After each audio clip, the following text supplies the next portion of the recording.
ज्ञानेन तु तद्ज्ञानम् ज्ञानेन तु तद्ज्ञानम् येषां नाशितमात्मनः येषां नाशीतम् आत्मना तेषाम् आदित्यवज्ञानम् तेषाम् अदित्यविज्ञानम् प्रकाशति तत्परम्। प्रकाशयति तत्परम्। ज्ञानेन तु तद्ज्ञानम् ज्ञानेन तु तद्ज्ञानम् येषां नाशितमात्मनः तेषां नाशीतम् आत्मना तेषामादित्यवज्ञानम् तेषामादित्यवज्ञानम् तेषामादित्यज्ञानम् प्रकाशति तत्परम्। प्रकाशयति प्रकाशयति तत्परम्। तत्परम्। ज्ञानेन तु तद्ज्ञानम् ज्ञानेन तु तद्ज्ञानम् येषां नाशितमात्मनः येषां नाशितात्मनः तेषामादित्यवज्ञानम् तेषामादित्यवज्ञानम् प्रकाशति तत्परम्। प्रकाशयति तत्परम्। तत्परम्। पढ़िए आप में से कोई भक्त। हरे कृष्ण प्रभु जी, दंडवत प्रणाम। जी हरे कृष्ण जी। ज्ञानेन तु तद्ज्ञानम् येषां नाशीतम् आत्मना तेषामादित्येव ज्ञानम् प्रकाशयति तत्परम्। हरे कृष्ण प्रभु। हरे कृष्ण जी। ज्ञानेन तु तद्ज्ञानम् येषां नाशित आत्मनः तेषाम् आदित्यवज्ञानम् प्रकाशयति तत्परम्। हरे कृष्ण प्रभु जी। हरे कृष्ण जी। हरे कृष्ण प्रभु जी, दंडवत प्रणाम प्रभु जी। जी हरे कृष्ण जी। ज्ञानेन तु ज्ञानं येषां तेषामेव ज्ञानं प्रकाशयति तत्परम्। ठीक। और कोई भक्त? हरे कृष्ण प्रभु जी, दंडवत प्रणाम। जी हरे कृष्ण जी। ज्ञानेन तु तत्ज्ञानं येषां नाशितम् आत्मनः तेषाम् आदित्यवत् ज्ञानं प्रकाशयति तत्परम्। हरे कृष्ण हरे कृष्ण। हरे कृष्ण जी। हरे कृष्ण प्रभु जी, दंडवत प्रणाम। जी हरे कृष्ण जी। ज्ञानेन तु तद्ज्ञानं येषां नाशितमात्मनः तेषामादित्यवज्ञानं प्रकाशयति तत्परम्। हरे कृष्ण प्रभु जी। ठीक हरे कृष्ण जी। हरे कृष्ण प्रभु जी, दंडवत प्रणाम। हरे कृष्ण जी। ज्ञानेन तु तद्ज्ञानं येषां नाशितम् आत्मनः तेषाम् आदित्यवत् ज्ञानं प्रकाशयति तत्परम्। हरे कृष्ण। हरे कृष्ण। अनुवाद दोहराइए सभी। किंतु जब कोई उस ज्ञान से प्रबुद्ध होता है जिससे अविद्या का विनाश होता है जिससे अविद्या का नाश होता है तो उसके ज्ञान से सब कुछ उसी तरह प्रकट हो जाता है जैसे दिन में सूर्य से सारी वस्तुएं प्रकाशित हो जाती हैं। तात्पर्य अर्चनीय वंदनीय प्रातः स्मरणीय जगदीश्वर प्रभुपाद महाराज की जय। श्री गुरु महाराज की जय। तात्पर्य पढ़िए। बड़ा है ये, एक ही पैराग्राफ, तो इसलिए दो हिस्सों में इसको पढ़िए। एक भक्त एक आधा और एक फिर बाकी कंटिन्यू करिएगा। पढ़िए, शुरू करिए। पढ़िए ज्योति माता जी, आप पढ़िए। हरे कृष्णा। हरे कृष्णा माता जी। हाँ जी, हरे कृष्णा प्रभु जी।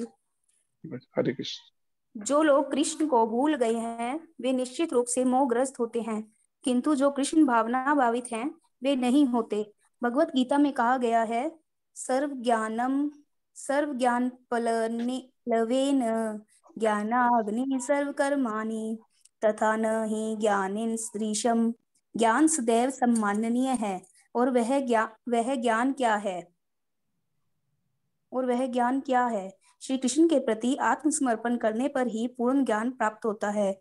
जैसा कि गीता में 7.19 ही कहा गया है, बहुनाम जन्मना मनते वानमाम प्रपद्यते।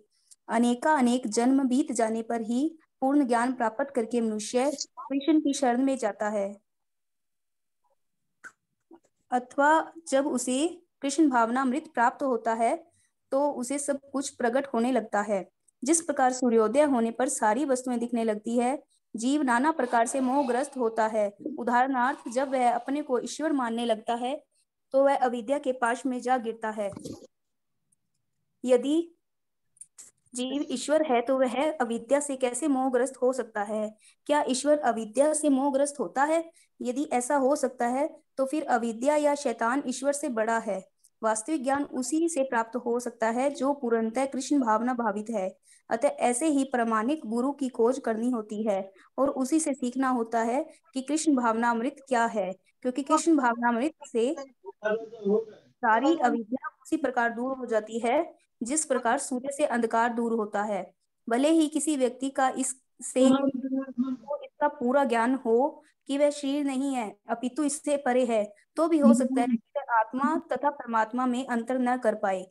किंतु यदि वह पूर्ण प्रामाणिक कृष्ण भावना भावित गुरु की शरण ग्रहण करता है तो वह सब कुछ जान सकता है। ईश्वर के प्रतिनिधि से भेंट होने पर ही ईश्वर तथा ईश्वर के साथ अपने संबंध को सही सही जाना जा सकता है। ईश्वर का प्रतिनिधि कभी भी अपने आप को ईश्वर नहीं कहता, यद्यपि उसका सम्मान ईश्वर की ही भांति किया जाता है, क्योंकि उसे ईश्वर का ज्ञान होता है। मनुष्य को ईश्वर और जीव में अंतर को समझना होता है। अतः भगवान कृष्ण ने द्वितीय अध्याय में 2.12 यह कहा है कि प्रत्येक जीव व्यष्टि है और भगवान भी व्यष्टि है। ये सब भूतकाल में व्यष्टि थे, संप्रति भी व्यष्टि है और भविष्य में मुक्त होने पर भी व्यष्टि बने रहेंगे। रात्रि के समय अंधकार में हमें प्रत्येक वस्तु एक सी दिखती है, किंतु दिन में सूर्य के उदय पर सारी वस्तुएं अपने अपने वास्तविक स्वरूप में दिखती है। आध्यात्मिक जीवन में व्यष्टि की पहचान ही वास्तविक ज्ञान है। हरे कृष्णा प्रभु। हरे कृष्ण। तो ये 5वें अध्याय का 16वां श्लोक है, जिसमें भगवान श्री कृष्ण, जो पिछले श्लोक में वर्णन था, अर्जुन को समझाते हुए भगवान ने कहा कि परमेश्वर ना तो किसी के पापों को ग्रहण करता है ना पुण्यों को, किंतु सारे देहधारी जीव उस अज्ञान के कारण मोहग्रस्त रहते हैं जो उनके वास्तविक ज्ञान को आच्छादित किए रहता है। तो पिछले श्लोक में भगवान ये बात बता रहे थे कि भगवान परमेश्वर जो है, परम ईश्वर जो है, वो ना तो किसी के पापों को ग्रहण करता है ना पुण्यों को। अगर कोई सोचे कि मैं बहुत से पुण्य कर्म करूंगा तो परिणाम मुझे भगवत प्राप्ति हो जाएगी या मैं भगवान को जान जाऊंगा, तो भगवान कृष्ण कहते हैं पुण्यों से भी मेरे को नहीं प्राप्त किया जा सकता। और आज के श्लोक में जो वर्णन है, फिर भगवान पहले तो बताया कि उनके ज्ञान को क्या आच्छादित कर देता है, वास्तविक ज्ञान को। अज्ञान कौन सा? सारे देहधारी जीव उस अज्ञान के, किस अज्ञान के कारण जो पिछली बार चर्चा हुई थी, देहात्म बुद्धि के कारण, वो जो काम और कामनाओं, भौतिक इच्छाओं की ऐसी दौड़ में पागल हो रखे हैं कि उन्हें लगता है यही जीवन है। बस मनुष्य जीवन मिला है, क्यों मिला है? क्योंकि हम थोड़ा पहले स्टडी कर लें, स्टडी करके फिर कोई अच्छा सा जॉब या बिजनेस हो जाए, कोई सुंदर लड़की से या सुंदर लड़के से शादी हो जाए, और आगे कुछ संतान हो जाए तो बहुत अच्छे से, हम तो गृहस्थ जीवन हमारा सफल हो गया। सामान्यतः लोगों की सोच ये होती है, लेकिन वास्तविकता क्या है? भगवान यहाँ पर कहते हैं अर्जुन को, वास्तव में अज्ञान ही है ये, जो जीव को, कि जो जीवात्मा है उसको अज्ञानतावश वो क्या पहचान कर रहा है? अपनी शरीर से पहचान करने के कारण बस मैं और मेरे में ऐसा फंसा कि परिणाम में काम और कामनाओं ने उसे ऐसा उलझा दिया कि अब कई तो ऐसे हैं जो आत्महत्या ही कर लेते हैं। पहले खुद वैसी दौड़ में दौड़ते हैं और उसके बाद जब मन के अनुसार वातावरण नहीं मिलता कह लो, या मन की वो इच्छाएं जो मन में थी, काम और कामनाओं ने डेरा डाल रखा था, जब वो इच्छाएं पूरी नहीं हो पाती तो परिणाम सोचते हैं नहीं बस अब तो जीवन बेकार हो गया, मेरे को तो डॉक्टरी करनी थी लेकिन अगर डॉक्टरी नहीं कर पाए तो जीवन बेकार, अब तो मेरे को आत्महत्या ही कर लेनी चाहिए। मालूम ही नहीं कि ये जीवन मिला किस लिए है। जबकि हमारे आचार्यगण क्या कहते हैं? मानुष जन्म पाइया, राधा कृष्ण ना भजिया, जानिया शूनिया विष खाई हो। मनुष्य जन्म पाया और जब जन्म पाकर राधा कृष्ण का भजन नहीं किया, समझो जानबूझकर जहर खा लिया। और फिर भगवान श्री कृष्ण कहते हैं आज के श्लोक में, अब इस अज्ञान को जो हमें, ठीक है, अनादि काल से इंद्रियों से और मन से भोग में लगे रहने के कारण अब भोगमय बुद्धि हो गई, अब वो हटती ही नहीं भोग से। कोई भी मन में सोच जागती है तो उसके पीछे कहीं ना कहीं कोई भोग की इच्छा होती है। लेकिन अब इस भोगमय जीवन में से इतना निराश होता है मन। एक आत्मा कहती है हमें, कहती है मेरे को किसी भी काम में मन नहीं लगता। क्यों? इसे कहते हैं ना, पहले भोगने में इच्छा जागी, अब उस भोगमय जीवन को अपना लिया तो अब मन कहता है वैराग्य सही है। फिर वैराग्य पे थोड़े दिन चलने लगे तो अब कहता नहीं भोग ही सही था। आश्रम का जीवन तो बड़ा कठिन है, कम से कम गृहस्थ के अंदर अपने मन के अनुसार अनुकूल सुविधा तो मिल जाती थी। जैसे एक व्यक्ति कहीं विदेश में गुरु महाराज थे, तो उनके पास आकर सुबह का प्रवचन के लिए, प्रवचन जैसे ही खत्म हुआ महाराज जी का, तो पास में आके रोने लगा बहुत। तो महाराज जी ने पूछा उस व्यक्ति से, भी बात क्या है, रो क्यों रहे हो, क्या हो गया? कहते मेरी पत्नी की मृत्यु हो गई। फिर रो रहा है। शायद साउथ अफ्रीका की बात है, आज बताते हैं, प्रवचन सुनाते हैं। फिर रोते रोते फिर क्या कहता है कि स्वामी जी मेरी पत्नी इतनी अच्छी थी कि मैं जैसे ही सुबह बेड से आंखें खुलती थी तो हाथ में चाय लेकर तैयार खड़ी होती थी, बेड टी लेकर। फिर रोता जा रहा। फिर कहता है रोते रोते, कहता है स्वामी जी जैसे ही मैं बाथरूम में जाता था तो मेरे लिए पहले से ही शेविंग का पानी रेडी कर देती थी। फिर रोता जा रहा है। तो महाराज कहते मैंने बोला तो नहीं, लेकिन मन में सोचा कि तू पत्नी के लिए नहीं रो रहा, तू तो अपनी बेड टी के लिए रो रहा है और शेविंग के लिए गर्म पानी के लिए रो रहा है। कि वास्तव में सच्चाई क्या है कि वो पत्नी के प्रति नहीं है, या उस आत्मा के प्रति नहीं है उसकी विचारधारा। उसकी सोच क्या है? अपने उस काम और कामनाएं, अपने उस स्वार्थ के प्रति।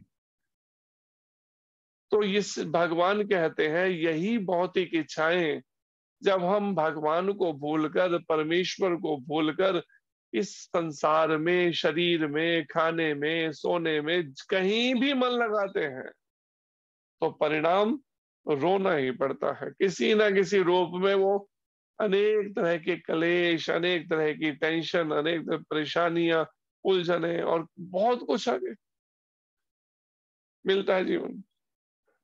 इसलिए इस अज्ञान से जो हमने गलती से अपनी पहचान शरीर से माननी शुरू कर दी, या कह लीजिए कपड़ों से माननी शुरू कर दी।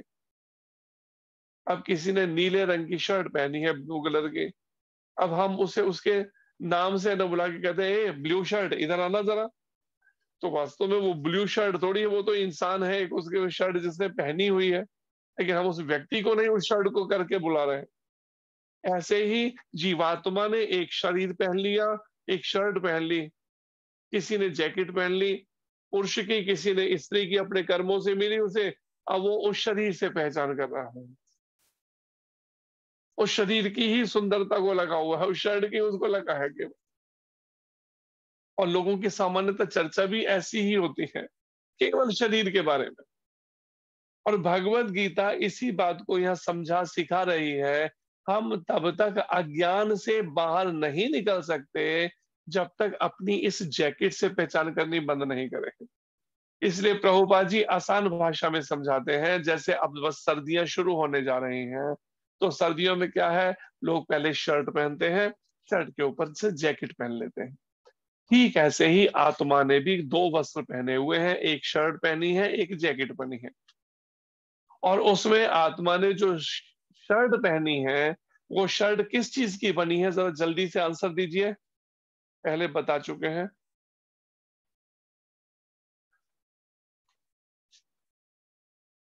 हरे कृष्णा प्रभु जी, दंडवत प्रणाम। जी हरे कृष्ण जी। प्रभु जी शर्ट जो है सटल बॉडी जी, और jacket Prabhu ji refers to gross body. वो जो शर्ट है वो किस चीज की बनी हुई है, जो आत्मा ने पहनी है, वो क्या है, उसमें मटेरियल यूज हुआ है, क्या क्या चीजें हैं उसमें? मन बुद्धि अहंकार प्रभु जी। मन, बुद्धि और अहंकार, ये तीन से वो शर्ट बनी है जो आत्मा ने पहनी हुई है। और उसके ऊपर जैकेट किस चीज से बनी हुई है जो पहनी है ये शरीर?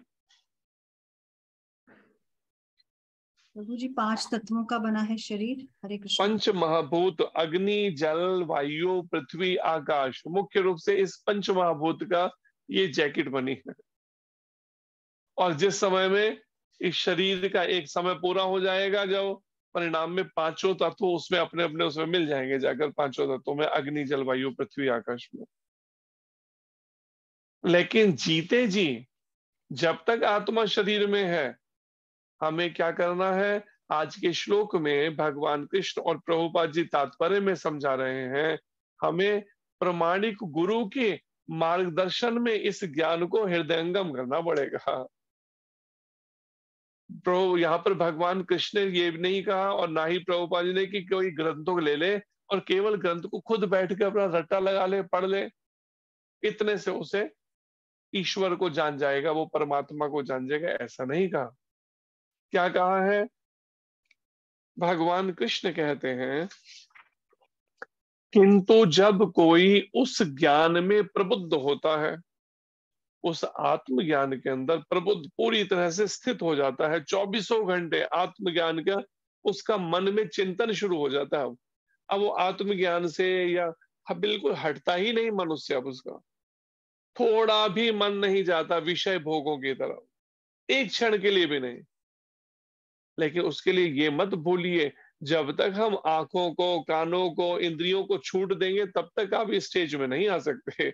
अब कोई कहे मैं तो बड़ा सिद्ध हो गया हूं, मेरे को तो इतने साल हो गए भजन भक्ति करते, अब आंखों से थोड़ी गंदगी अगर फेसबुक में देख भी लूंगा तो भी अब मेरे को, मैं थोड़ी फॉल डाउन, मेरा पतन थोड़ी कभी हो सकता है, मैं तो बड़ी ऊंची स्टेज में आ चुका हूँ। ये केवल मूर्खता होगी ये सोचना।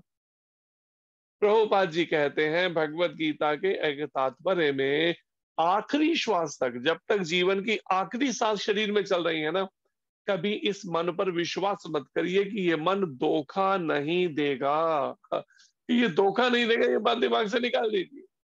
आप इसे जरा सा मौका देंगे, बस इसने अपना काम कर देना है। एक जगह पर हम कहीं थे मंदिर में, तो वहां पर एक सन्यासी आए, शायद गुरु पद पे भी थे, और भगवा ड्रेस के अंदर थे, सन्यास का वेश था।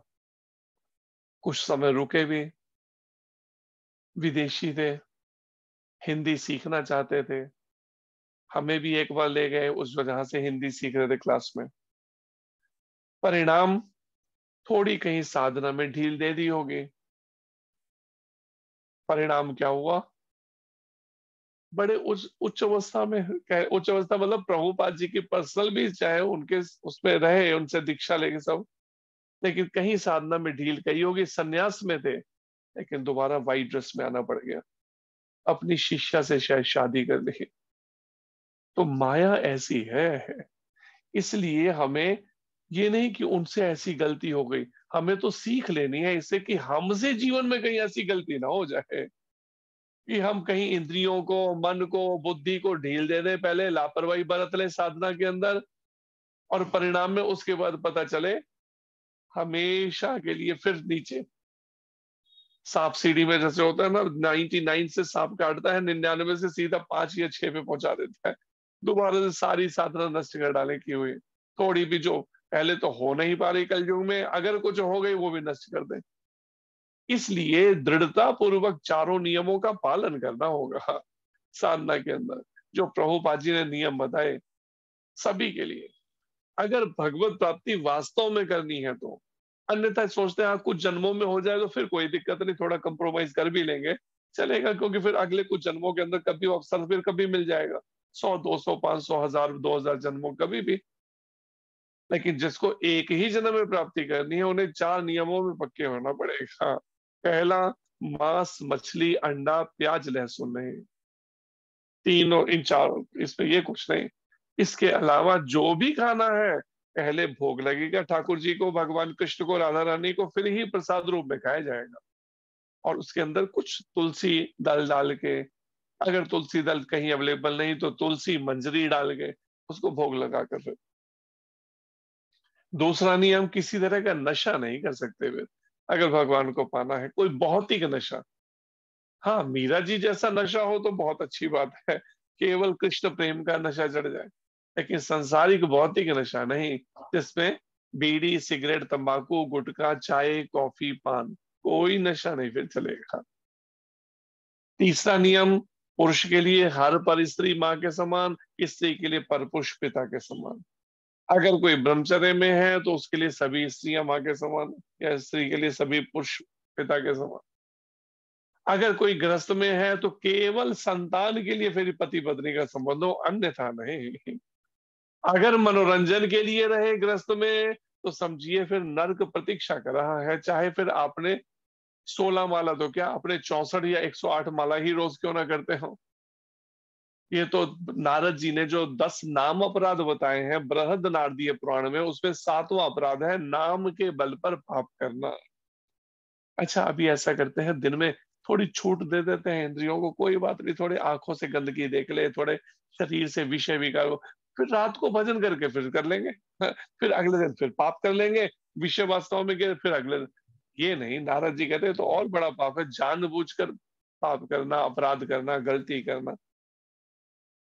और चौथा नियम, सच बोलना, जुआ, सट्टा, ताश, लॉटरी, शेयर बाजारी नहीं, और मनगढ़ंत बातें नहीं करना मन के आधार पे। गीता और भागवत के अनुसार जीवन ढालना, और सुबह ब्रह्म मुहूर्त में उठना 4 बजे से पहले, ये अभ्यास करना।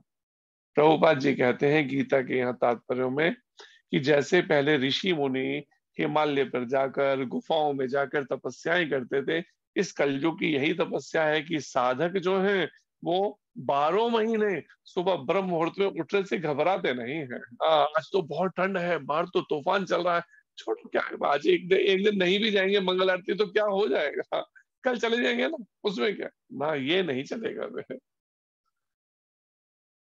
फिर तो बिल्कुल पूरा पंक्चुअल होना पड़ेगा, अगर, क्योंकि भगवान की कल को धाम में सेवा तब मिल सकती है, वहां पर आप ये कहें एक दिन छुट्टी मान लेते हैं तो कैसे चलेगा। पहले तो वहां तो पहुंच ही नहीं सकेंगे अगर जब तक ये मन से नहीं जाता। इंद्रियों का तर्पण करने की ये इच्छा, कृष्ण की सेवा से हटकर फिर दोबारा से इसी देहात्म बुद्धि में इंद्रियों का तर्पण करने की सोच जो है।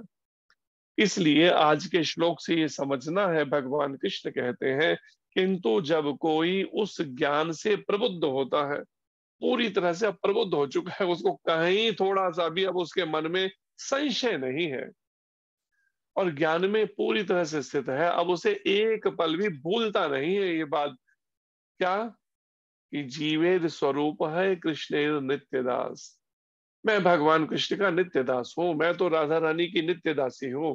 अब ये उसे एक पल भी नहीं भूलता, अब इतनी सी भी विषय वासना की तरफ मन नहीं जाता, जरा सा भी, थोड़ा सा भी आंखों को इच्छा नहीं होती अब मन का आंखों के माध्यम से कुछ थोड़ा सा और इधर उधर नजर घुमा लो, थोड़ी और दुनिया देख लो, थोड़ा और कचरा मन में डालना है, अब नहीं।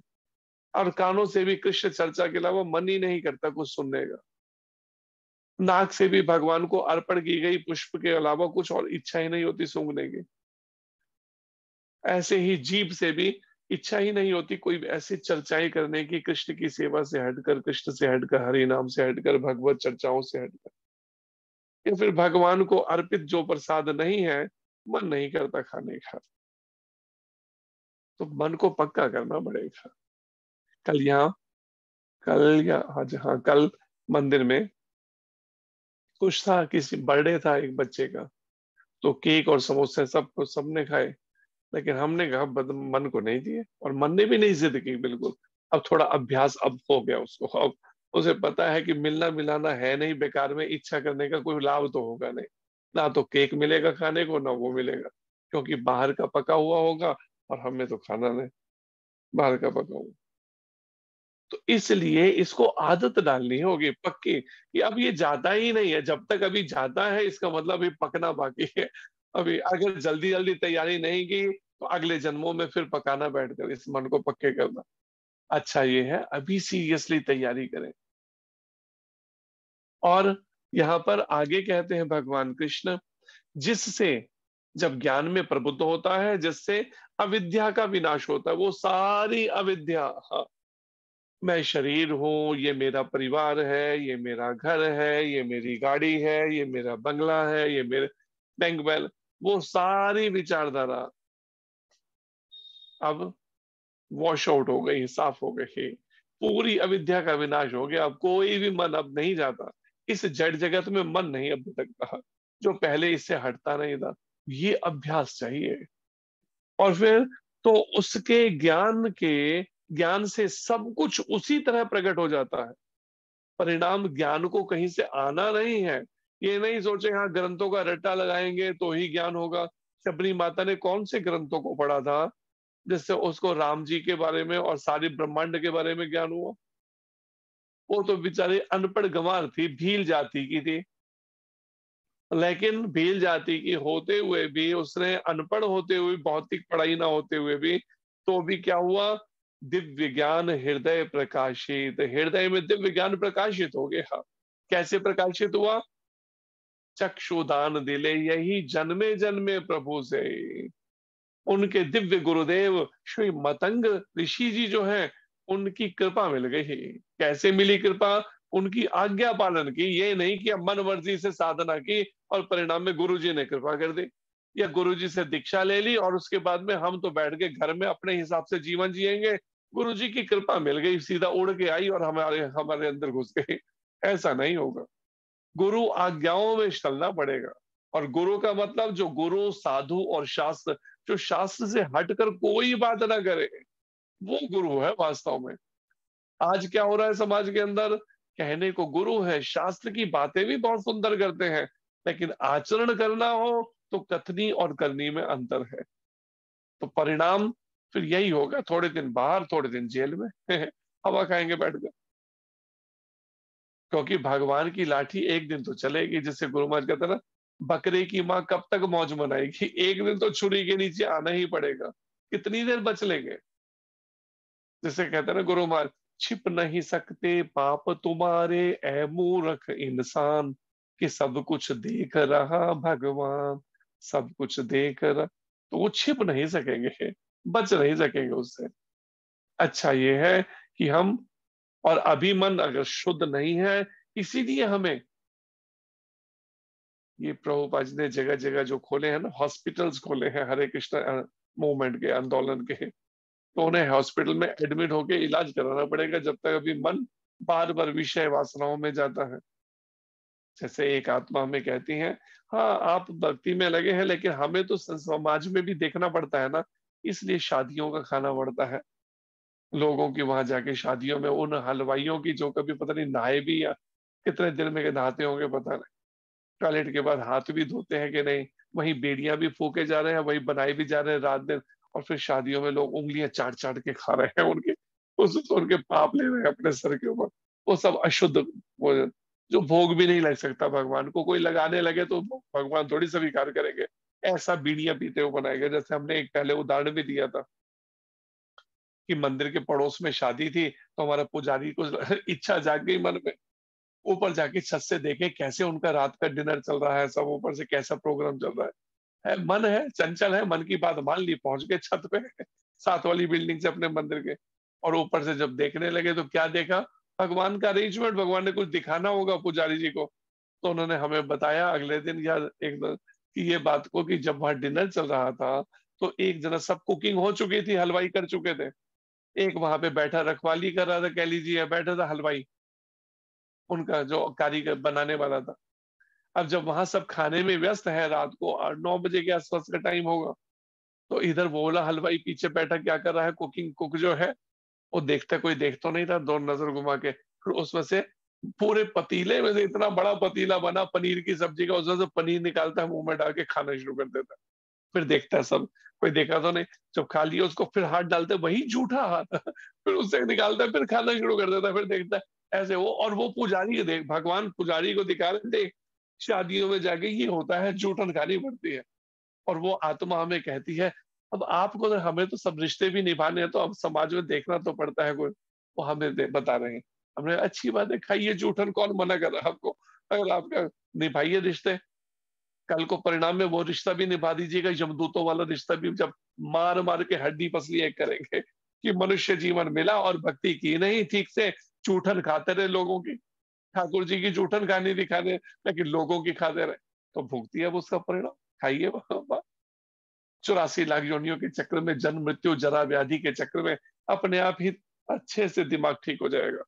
जब बार बार शरीरों के परिवर्तन, मलमूत्र की थैलियों में जाके उल्टे लटकना पड़ेगा, कभी कुतिया के बच्चे बनिए, कभी सुअरनी के बच्चे बनिए, और कभी किसी कबूतरी के बच्चे बनिए, कभी बस यही सब घूमते रहिए 84 लाख योनियों में। नहीं तो अच्छा ये है, अभी प्रभुपाद जी की बताई शिक्षाओं को अच्छे से समझिए, भगवत गीता में बनाई भगवान कृष्ण की शिक्षाओं को अच्छे से समझिए और उसके अनुसार जीवन ढालिए। पत्रम पुष्पम फलतोयम यो में भक्त्या पृच्छति। भगवान कृष्ण पत्तेदार सब्जियां, पुष्प, फल, जल, दूध की बनी चीजें मुझे भोग लगाइए शुद्धि से बनाकर, और फिर उसको प्रसाद रूप में मैं स्वीकार करता हूँ, फिर वो प्रसाद लीजिए। तो ये नियमों को करते हुए अगर हम पक्के रहेंगे तो परिणाम अविद्या का विनाश होता है, भगवान कृष्ण कहते हैं इससे। जब ज्ञान में कोई प्रबुद्ध हो जाए, और ज्ञान में तो तभी प्रबुद्ध होगा जब सब तरह के दूषण से बचेगा। कौन सा दूषण? मुख्य रूप से 3 जो प्रभुपाद जी ने बताए, खान पान, रहन सहन, कार्यकलाप, एक्टिविटीज, कर्म, तीनों में ठीक होना पड़ेगा। ना खान पान में कमी रहे, ना रहन सहन, ये नहीं कि पता चला बेढंगी ड्रेसें ही पहनी हुई हैं, कपड़े बेढंगे पहने हुए हैं। अंग्रेज लोगों को प्रभुपाद जी ने साड़ियां और वो सब पहना दी, धोती कुर्ते, और हम अपने बेढंगे पहने हुए कपड़े और सोचते हैं नहीं कृष्ण तो मिल ही जाएंगे। कपड़ों से थोड़ी को वो होता है, अरे मन शुद्ध होना चाहिए, अधिकतर लोगों का यहाँ से मन शुद्ध होना चाहिए। अरे कपड़ों पे आप बार बार जब जिस पे नजर जाएगी, क्या मन चिंतन नहीं करेगा? जब कपड़ों पे जाएगी, हाँ हम तो कर्मी हैं, हम तो तो परिणाम में फिर भक्त कहाँ से करोगे, क्योंकि वो भक्ति का चोला नहीं है ना। और देखो अंग्रेज जैसे भी हैं, लेकिन कितना सीरियस और सिंसियरली एक इतनी कोशिश तो की कि उन्होंने नियमों का पालन दृढ़ता से प्रभुपाद जी के बताए तरीके से करना शुरू किया। आज अंग्रेज जो संस्था में दीक्षित या पक्के, उनको आप करके देखिए, कोशिश करके प्याज लहसुन खिलाने की कोशिश करिए, मतलब ही नहीं खा जाए। चाय कॉफी पिलाने की कोशिश कीजिए, मतलब ही नहीं पी जाए, लिप्टन ब्रुक बॉन्ड जैसी चाय। हर्बल टी भले ले ले, पर ये वाली नहीं लेंगे।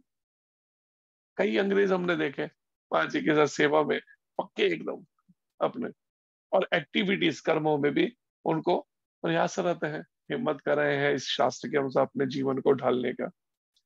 और आगे भगवान कृष्ण कहते हैं तो उसके ज्ञान से सब कुछ उसी तरह प्रकट हो जाता है जैसे दिन में सूर्य से सारी वस्तुएं प्रकाशित हो जाती हैं। रात को कैसी हालत थी कल देखते हैं, एकदम अंधेरा, डार्क, और इतना अंधेरा कि हाथ को हाथ दिखना मुश्किल हो जाता है। लेकिन वहीं पर ही जैसे ही दिन निकला, सूर्यदेव उदित हुए, उसी समय बिल्कुल विजिबिलिटी क्लियर हो गई, एकदम सब एकदम साफ दिखाई देने लगे, सब चीजें प्रकाशित हो गई सूर्यदेव की कृपा से, उनके द्वारा दिए गए प्रकाश से।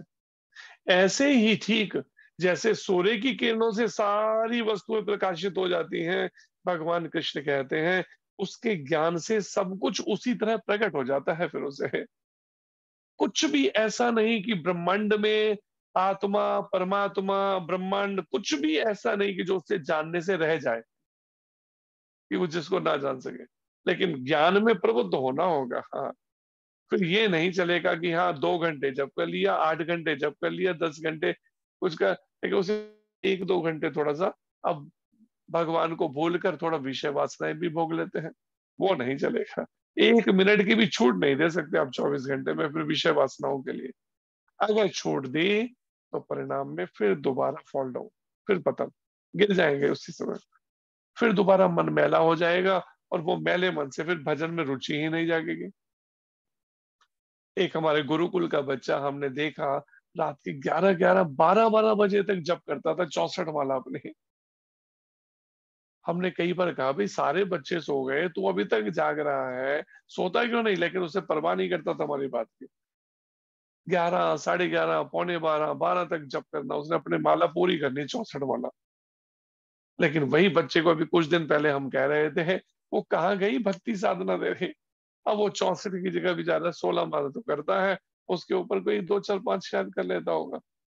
परिणाम कहीं उसने ढील दे दी और इंद्रियों पर और मन पे, और परिणाम में वही सांप सीढ़ी वाला सांप ने डस दिया, वही नीचे पहुंच के फिर दोबारा माया ने डस दिया। अब बेचारे से माला 64 माला, उसके मुंह से मंत्र सुनने में नहीं आता, उसे हम याद दिलाने की कोशिश करते, बार बार ऊंची आवाज में बोलकर, तो मुस्कुराने लगता देख। मैंने कहा कहाँ गई वो रात के 12-12 बजे वाली साधना जो करते थे? तो यहाँ पर मुख्य रूप से तात्पर्य में जो बातें प्रभुपाद जी ने समझाई हैं, प्रभुपाद कहते हैं वह ज्ञान क्या है जो यहाँ ज्ञान से बताया ना, उस ज्ञान से प्रबुद्ध होना, आखिर है क्या ज्ञान वो? तो ये बात नोट कर लीजिए, जो हम ज्ञान शब्द से समझ नहीं पा रहे, किस ज्ञान को ज्ञान कहें? तो भगवान यहाँ पे प्रभुपाद जी दे रहे हैं, श्री कृष्ण के प्रति आत्मसमर्पण करने पर ही पूर्ण ज्ञान प्राप्त होता है। पूर्ण ज्ञान श्री कृष्ण को पूर्ण समर्पण कर दें, फिर आत्मसमर्पण कर दें। आत्मसमर्पण का मतलब क्या है? मन, वाणी, कर्म पूरी तरह से कृष्ण भावना अमृत में लगा देना, या जिसे कह सकते हैं always remember Krishna and never forget Krishna. कि ये दोनों बातें साथ साथ हों। श्रील रूप गोस्वामी जी आज जो भक्ति रसामृत सिंधु की सुबह चल रही थी क्लास मंगल आरती के बाद, उसमें ये बात आ रही थी। रूप गोस्वामी जी कहते हैं दोनों बातें साथ साथ हो रही। कौन सी दोनों बातें? एक, भगवान कृष्ण को कभी मत भूलो, और दूसरा, भगवान कृष्ण को सदैव स्मरण रखो। और ये चीज को करना बहुत, परिणाम आत्मसमर्पण। अब इस शरीर से, मन से, वाणी से जो भी कार्य होगा, जो भी सुविचार, जो भी इच्छा, जो भी कार्य, केवल भगवान कृष्ण के लिए होगा। अब गुरु गौरांग राधा कृष्ण के लिए होगा, उससे हट कर नहीं होगा कोई। और फिर आगे प्रभुपाद जी कहते हैं अनेकानेक जन्म बीत जाने पर भी पूर्ण ज्ञान प्राप्त करके मनुष्य श्री कृष्ण की शरण में जाता है। तो ये बात 7वें अध्याय के 19वें श्लोक में कही गई है गीता के, कि अनेक अनेक जन्म लग जाते हैं। बहुनाम जन्म नाम अंते ज्ञानवान माम प्रपद्यते वासुदेव सर्वमिति स महात्मा सुदुर्लभा।